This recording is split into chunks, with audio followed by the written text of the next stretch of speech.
Microscopic Milton is very small indeed.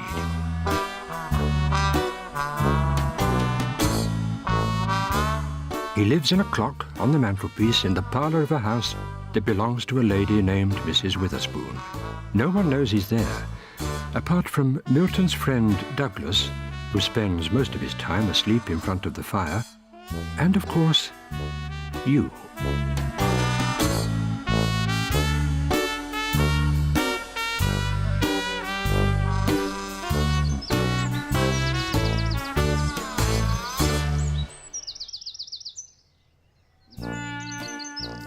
One day, Microscopic Milton found himself thinking about holidays.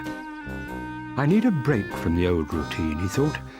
It would be nice to get away from it all for a while and see the world. Milton went to show Douglas the microscopic holiday brochure. Just look at all these exciting places, he said.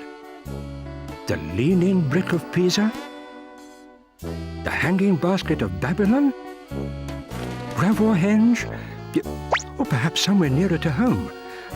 I know. A camping holiday. There's a patch of flowers at the bottom of the garden that I hear is lovely at this time of year. Milton didn't waste any time. He went straight back to his clock to start packing.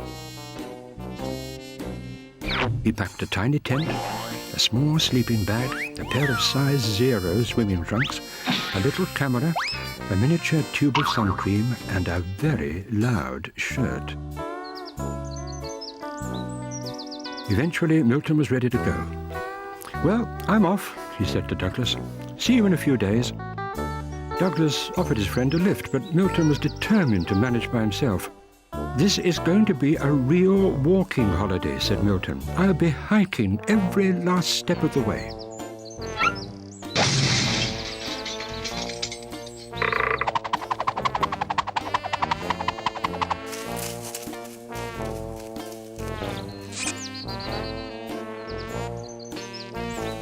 In less than an hour, Milton had crossed the patio and had reached the lawn.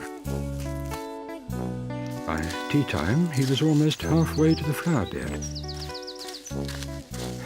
"I'm beginning to wish I had taken the lift from Douglas," thought Milton. "It's a lot further than I thought. Perhaps it's not too late to hitch a ride after all," he thought.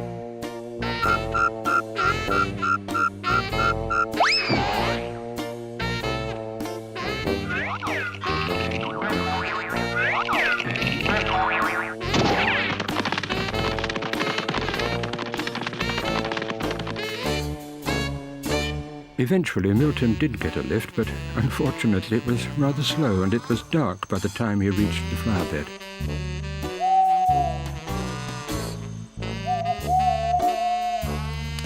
Milton pitched his tent and settled down to enjoy his supper of one barbecued baked bean. It was delicious.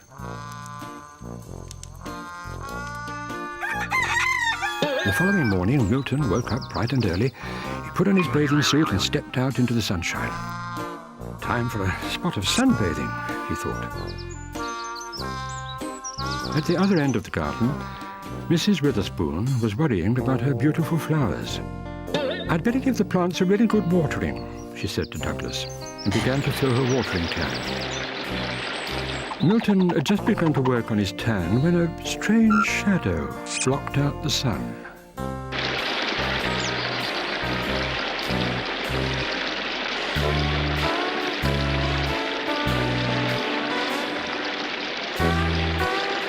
Later that evening, Douglas was taking a nap on the patio. He was surprised to see Milton arriving home early. "I'm so glad to be home," said Milton. "The weather was terrible." Strange, thought Douglas. It's been lovely here.